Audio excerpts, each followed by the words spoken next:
There is nothing as powerful as a changed mind. You can change your hair, your clothing, your address, your spouse, your church, your residence.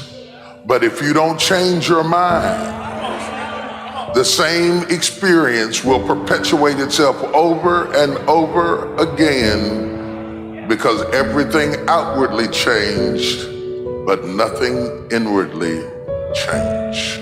There is nothing as powerful as a changed mind. You see, if you go on a computer, they have on a computer what they call default settings. So whether you're in Microsoft or whatever it is, whatever program it is, or any kind of program, it has a default. The default sets in the computer some principles and ideas to which the computer is committed. It does not mean that you can't function outside of the default.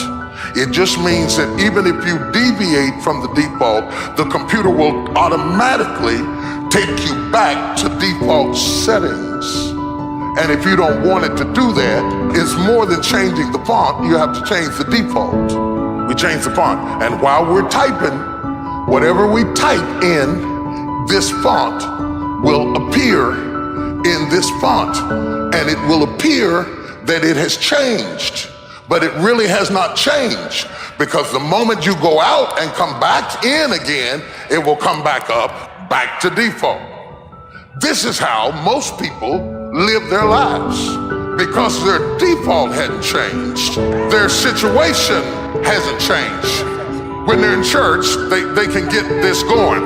When they're around certain people, they can get this going. When you sing certain songs, they can get that going. When you shout and leap, you can get that going. But when you go back home, you go back to default.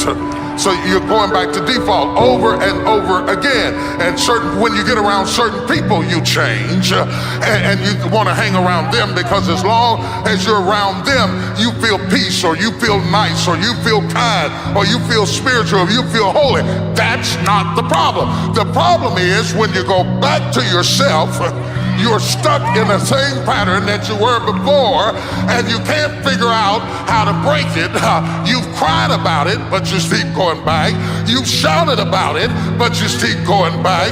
You've even prayed about it, but you keep going back. And you can't figure out how somebody who cried for it and shouted for it and sang about it and started going to church on Sunday, and why does this still keep happening to me? I don't know whose prayer I'm breaking into, but I'm breaking into somebody's prayer, saying, Lord, why do I keep going through the same things over and over again? I go to church now, I tithe now, I shout now, I leap now, and the Lord sent me here to tell you it's no problem with your sentence. The problem is with your default. Until you change your default, you will always go back to being who you were before, because you have never changed your mind. You change your friends, you change your address, you change your phone number, you change the songs you sing, you changed everything else, but you didn't change your mind. There is nothing as powerful as a changed mind.